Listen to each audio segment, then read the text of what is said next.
అల్పపీడన ప్రభావంతో మరో 3 రోజులు తెలంగాణలో వర్షాలు దంచుకొడతాయని వాతావరణ కేంద్రం హెచ్చరించింది. భారీ నుంచి అతి భారీ వర్షాలు కురుస్తాయని వెల్లడించింది. 4 జిల్లాలకు వాతావరణ శాఖ రెడ్ అలర్ట్ జారీ చేసింది. జయశంకర్, భూపాలపల్లి, ములుగు, భద్రాద్రి కొత్తగూడెం, మహబూబాబాద్ జిల్లాలకు రెడ్ అలర్ట్ జారీ చేశారు.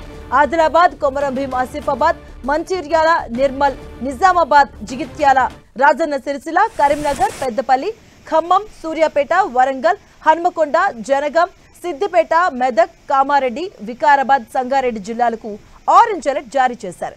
నల్గొండ, యాదాద్రి భువనగిరి, రంగారెడ్డి, హైదరాబాద్, మేడ్చల్, మల్కాజ్గిరి, మహబూబ్ నగర్, నాగర్ కర్నూల్, వనపర్తి, జోగులాంబ గద్వాల, నారాయణపేట జిల్లాల పరిధిలో ఎల్లో అలర్ట్ కొనసాగుతుందని వాతావరణ శాఖ తెలియజేసింది.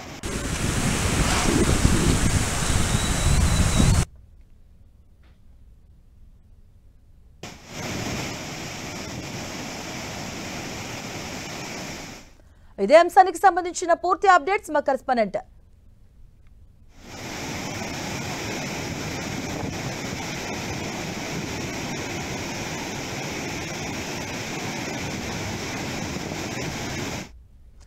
తెలంగాణలో కురుస్తున్న కొండపోత వానలకు రాష్ట్ర వ్యాప్తంగా ఉన్న ప్రాజెక్టులు జలకలను సంతరించుకున్నాయి.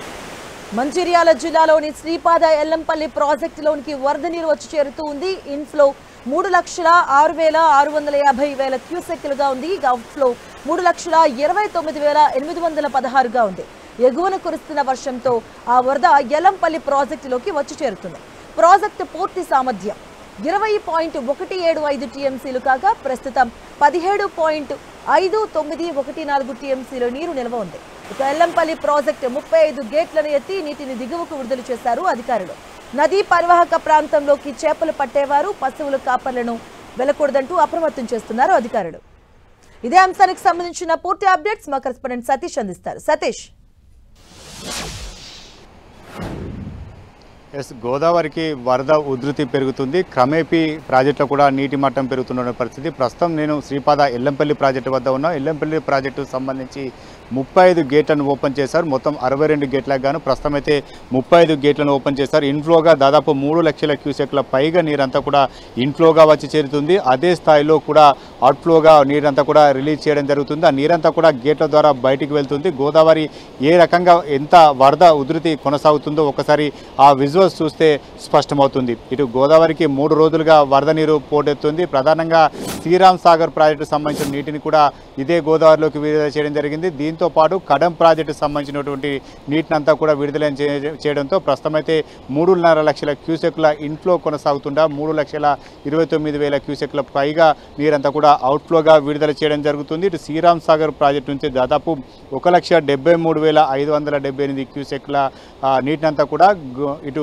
గోదావరిలోకి విడుదల చేశారు. ప్రాజెక్టుకు సంబంధించి ఇప్పటి వరకు 39 గేట్లను శ్రీరామ్ సాగర్ ప్రాజెక్టులను గేట్లలో ఓపెన్ చేశారు. అక్కడ కూడా శ్రీరామ్ సాగర్ ప్రాజెక్టులోకి పెద్ద ఎత్తున వరద నీరు కొనసాగుతున్న నేపథ్యంలో ప్రాజెక్టుకు సంబంధించినటువంటి నీటినంతా కూడా దిగువ గోదావరి విడుదల చేస్తున్నారు. దిగువ గోదావరిలో ఉన్నటువంటి బ్యారేజీలన్నీ కూడా పూర్తిగా నీటి నిల్వకు నీటి మట్టానికి చేరుకోవడం జరిగింది. ప్రస్తుతం అయితే 18 టీఎంసీలకు ఎల్లంపల్లి ప్రాజెక్టు చేరుకుంది. సాయంత్రం వరకు మరిన్ని గేట్లు ఎత్తే అవకాశం కూడా కనిపిస్తుంది. ప్రస్తుతం అయితే 3.5 లక్షల క్యూసెక్ల ఇన్ఫ్లో కొనసాగుతుండగా సాయంత్రం వరకు ఇన్ఫ్లో మరింత పెరిగే అవకాశం ఉందని చెప్పి ఇరిగేషన్ అధికారులు చెబుతున్నారు. ఇటు దీంతో పాటు ఇటు శ్రీరామ్ సాగర్ ప్రాజెక్టుకు సంబంధించినటువంటి నీటిని కూడా పెద్ద ఎత్తున ఇటు గోదావరిలోకి విడుదల చేయడం జరిగింది. దాదాపు 2.5 లక్షల క్యూసెక్ల నీటినంతా కూడా అవుట్ఫ్లోగా విడుదల చేస్తున్నారు.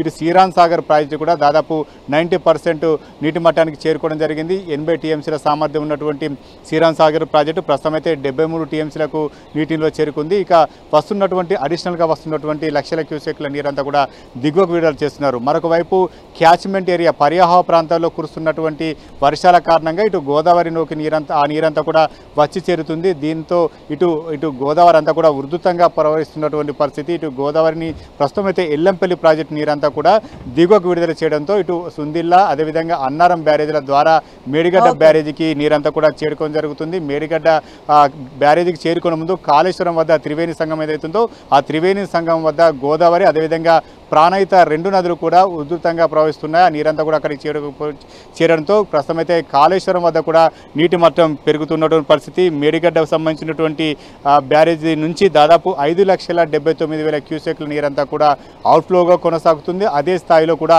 ఇన్ఫ్లోగా కొనసాగుతున్న పరిస్థితి. ఇటు పార్వతి బ్యారేజ్ ఏదైతే ఉందో మంతిని వద్ద నిర్మించినటువంటి పార్వతి బ్యారేజ్లో దాదాపు అదే స్థాయిలో కూడా ఇన్ఫ్లో కొనసాగుతుంది. దాదాపు 1,00,000 క్యూసెక్ల నీరంతా కూడా అవుట్ఫ్లోగా పెరుగుతుంది. మొత్తానికైతే గోదావరి ఉధృతంగా ప్రవహిస్తుంది. గోదావరి పరివాహ ప్రాంతాల్లో వరద నేపథ్యంలో ఈ ప్రాంత ప్రజలంతా కూడా అప్రమత్తంగా ఉండాలని చెప్పి అధికారులు హెచ్చరికలు జారీ చేస్తున్నారు. ప్రస్తుతం అయితే ఎల్లంపల్లి ప్రాజెక్టుకు 3.5 లక్షల క్యూసెక్ల ఇన్ఫ్లోగా వస్తుంది. సాయంత్రం వరకు దాదాపు 5 లక్షల క్యూసెక్లు వస్తే మరిన్ని గేట్లు ఓపెన్ చేస్తామని అధికారులు చెప్తున్నారు. మొత్తానికి వరదలు వర్షాల నేపథ్యంలో జిల్లా అధికార యంత్రాంగం కూడా అలర్ట్ ప్రకటించింది. ఎవరు కూడా గోదావరి తీర ప్రాంతాలకు వెళ్ళవద్దని చెప్పి హెచ్చరికలు జారీ చేసిన నేపథ్యంలో భారీ వర్షాల నేపథ్యంలో ప్రజలంతా కూడా జాగ్రత్తగా ఉండాలని చెప్తున్నారు. దీంతో పాటు పరివాహ ప్రాంతాలకు కూడా హై అలర్ట్ జారీ చేయడం జరిగింది. మాధవి.